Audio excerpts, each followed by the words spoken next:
संभवे गुरुवे नमः। अपना शिव गुरु के चरणों में प्रणाम कर रही हूँ। अपना साहब पिताजी माँ दीदी के चरणों में प्रणाम कर रही हूँ। अपना सभी गुरु भाई बहनों के चरणों में प्रणाम करें। मेरे प्रणाम को स्वीकार कीजिए। इस किताब के माध्यम से जानते हैं दीदी माँ को भगवती ने कैसे चूड़ी और कपड़े दिए थे। दीपावली आने को थी। नीलम डाल्टनगंज चलने को कह रही थी। उन्हें चूड़ियाँ जो खरीदनी थी। लोग जानते हैं नीलम चूड़ियों की शौकीन है। त्योहार आने वाले थे तो बीडीओ साहब को फुर्सत कहाँ थी। 2-3 दिनों के बाद ही माथे पर बांस की टोकरी लिए हुए एक चूड़िहारिन हाथे के भीतर आई और चूड़ी खरीदने को आवाज़ लगाई। बांस की टोकरी के ऊपर से ही रस्सियों से बांधे चूड़ियों का गुच्छा दिख रहा था। आसमान में सूरज का तेवर कम हो गया था, फिर भी प्रकाश प्रखर था। नीलम ने टोकरी के ऊपर रस्सियों से बांधा चूड़ियों का गुच्छा देखा तो कहा, उधर क्वार्टर्स की तरफ चले जाइए। चूड़िहारन को मना करने का कोई विशेष कारण नहीं था, अपितु प्रगतिशीलता और संस्कारागत उच्च मानसिकता थी कि टोकरी की चूड़ियाँ उनके लायक नहीं होंगी। मैया देखो तो, अपितु प्रगतिशीलता और संस्कारगत उच्च मानसिकता थी कि टोकरी की चूड़ियाँ उनके लायक नहीं होंगी। मैया देख तो लीजिए, उसने फिर कहा। प्रत्युत्तर में नीलम ने कहा, नहीं देखना है। लेकिन चूड़िहारी नहीं मानी और बरामदे में आकर टोकरी को रख दिया। जबरदस्ती ऊपर से चूड़ियों का गुच्छा उतारकर फर्श पर रखने लगी। नीलम ने देखा रस्सियों से बांधी चूड़ियों के नीचे नए डिजाइन की चूड़ियों का ढेर सारा डब्बा है। 2 डब्बा पास रखकर उन्होंने दाम पूछते हुए कहा कि कितने पैसे हुए। उसने कहा, मैया और ले लीजिए। उत्तर दिया, पैसे नहीं है।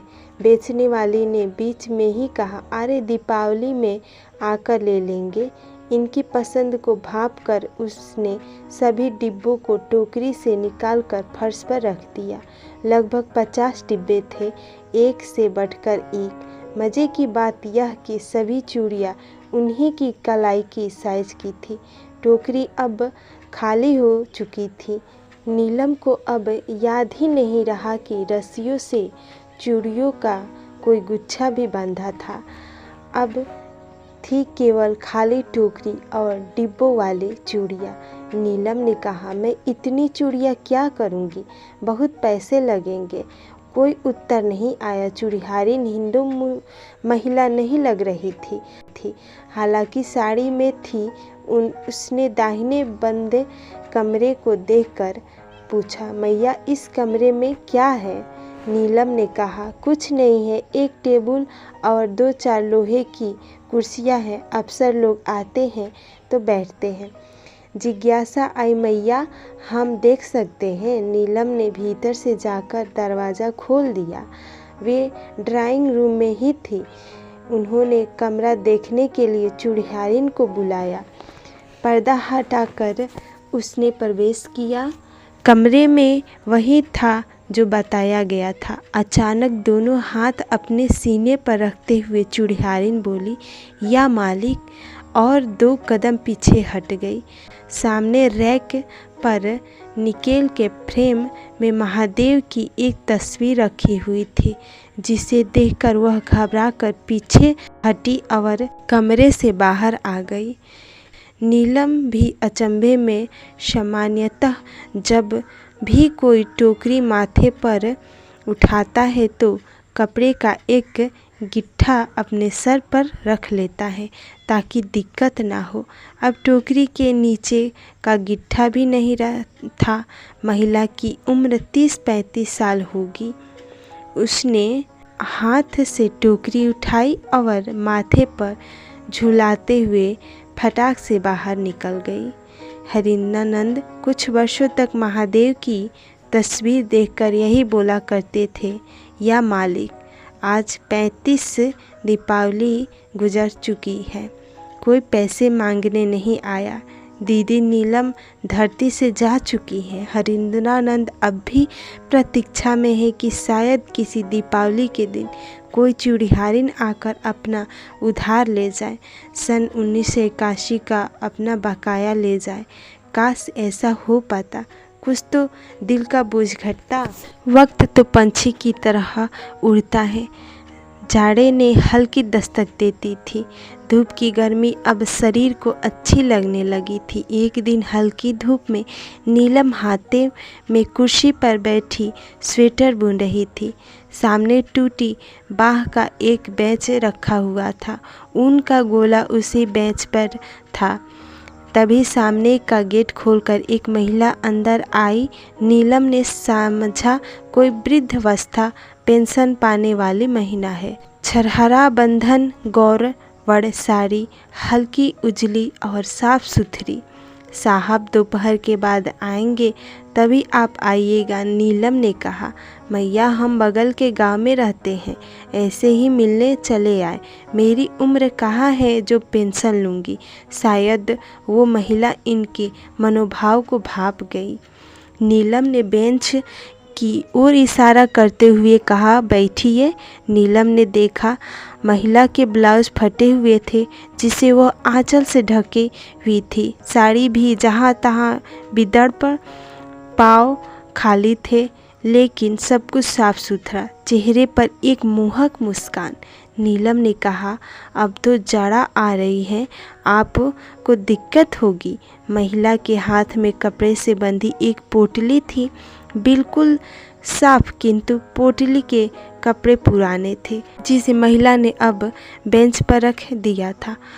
आगंतुक की ओर से कोई उत्तर नहीं आया।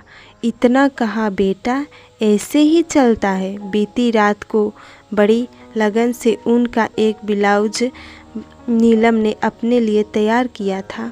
हरिंद्रानंद को रात में ही दिखाया था और कहा था, इसे मैजिक ब्लाउज कहते हैं, यह सभी साइज के लोगों को हो जाता है। नीलम ने महिला से कहा, आप बैठिए, मैं तुरंत आती हूँ। सुबह नाश्ते में बना हलवा अभी भी शेष था। एक तस्तरी में हलवा निकालकर चम्मच के साथ लेकर आई और कहा, लीजिए खाइए। महिला ने चम्मच निकालकर बेंच पर रख दिया। अंगुलियों से हलवे की एक एक कर गोली बनाकर सामने ही खाना शुरू किया, लेकिन गोली को सीधे मुंह में फेंककर। तभी घरेलू नौकर पानी लेकर आया, पर उन्होंने ना में सर हिलाया।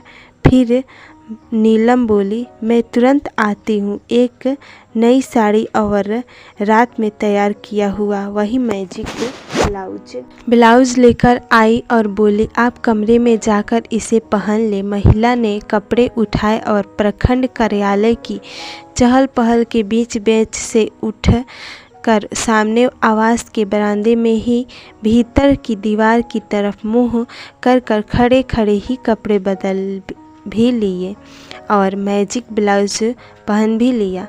उतारी हुई साड़ी कहाँ गई, नीलम को कुछ याद ही नहीं रहा। फिर बेंच पर बैठते हुए पूछा, मैया, बाउआ बहुत पूजा करते हैं ना? उसने कहा, शाम में रावण स्तोत्र का पाठ करेंगे। नीलम इससे अनभिज्ञ थी। महिला ताड़ गई। कहा, बेटा कागज़ कलम ले आओ। महिला ने पेंसिल से कुछ ही देर में पूरा शिवतांडव स्तोत्र लिख दिया। बोले, मौका मिले तो तुम भी शाम में पढ़ना। नीलम समझ गई महिला पढ़ी लिखी है, पर बोली कुछ नहीं।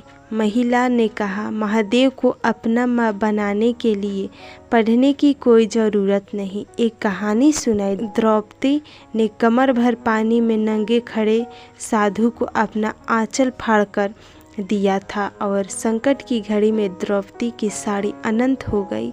बेटा, तुम्हें भी कपड़ों की कमी नहीं होगी। यह कहते हुए महिला खड़ी हो गई।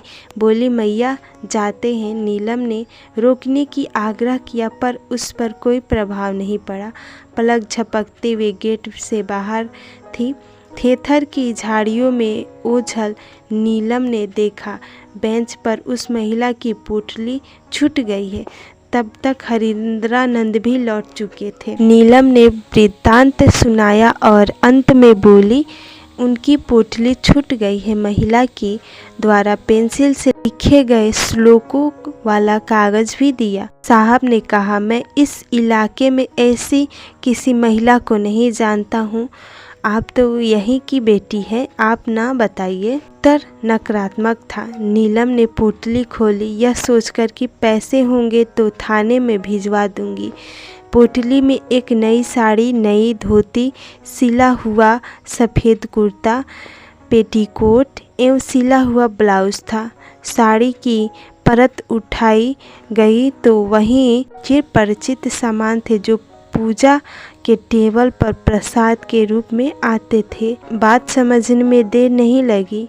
मन में थोड़ी कसक रह गई कि उन्होंने रोक नहीं पाई। उस समय रहते समझ ना ही पाने की टीस थी। 3 दशक हो गए। एक साड़ी और एक मैजिक ब्लाउज, न जाने कैसे मैजिक किया कि नीलम के पास कपड़ों का अंबार है।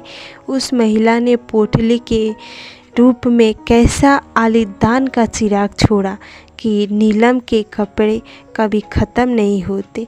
नीलम को दिवंगत हुआ आज युग बीत चुका है। साहब अक्सर उनकी अलमारी से कपड़े बांटते हैं। अभी भी उनकी अलमारी कपड़ों से भरी दिखेगी आपको। आप सभी गुरु भाई बहन से निवेदन है कि इस वीडियो को ज़्यादा से ज़्यादा शेयर करें और सभी गुरु भाई बहनों तक पहुँचाएँ और हर एक चर्चा स्थल में अपने साहब की बातें बताएं। अपने सभी गुरु भाई बहन को फिर से मैं प्रणाम करती हूँ। मेरे प्रणाम को स्वीकार कीजिए।